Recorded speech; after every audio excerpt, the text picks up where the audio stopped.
আমি হাফিজউদ্দিন আহমেদ বীর বিক্রম। সশস্ত্র চিত্রে শপথ। সশস্ত্র চিত্রে শপথ।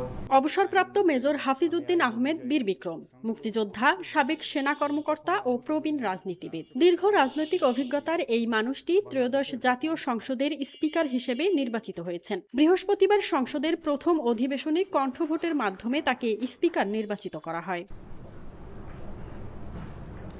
এর আগে অধিবেশন সভাপতি খন্দকার মোশাররফ হোসেন জানান, স্পিকার পদে নির্বাচনের জন্য একটি মাত্র মনোনয়ন জমা পড়েছে। মনোনয়ন পাওয়া প্রার্থী বিএনপির স্থায়ী কমিটির সদস্য ও সংসদ সদস্য হাফিজউদ্দিন আহমেদ দায়িত্ব পালনের সম্মতি দিলে সংসদ সদস্য নুরুল ইসলাম স্পিকার পদে তার নাম প্রস্তাব করেন। প্রস্তাবটি সমর্থন করেন সংসদ সদস্য রফিকুল ইসলাম। কণ্ঠভোটে প্রস্তাব গৃহীত হলে তাকে স্পিকার হিসেবে নির্বাচিত ঘোষণা করা হয়।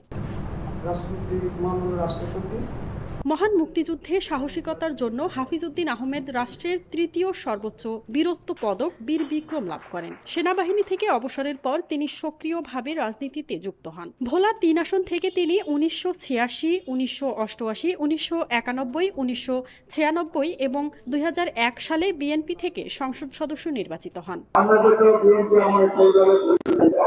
রাজনীতির বাইরে ক্রীড়াঙ্গনেও ছিল তার উপস্থিতি। তিনি তৎকালীন পাকিস্তান ফুটবল দলের খেলোয়াড় এবং অধিনায়ক ছিলেন। পাশাপাশি ১৯৬৪ সাল থেকে টানা ৩ বার পূর্ব পাকিস্তানের দ্রুততম মানব হওয়ার কৃতিত্বও রয়েছে তার।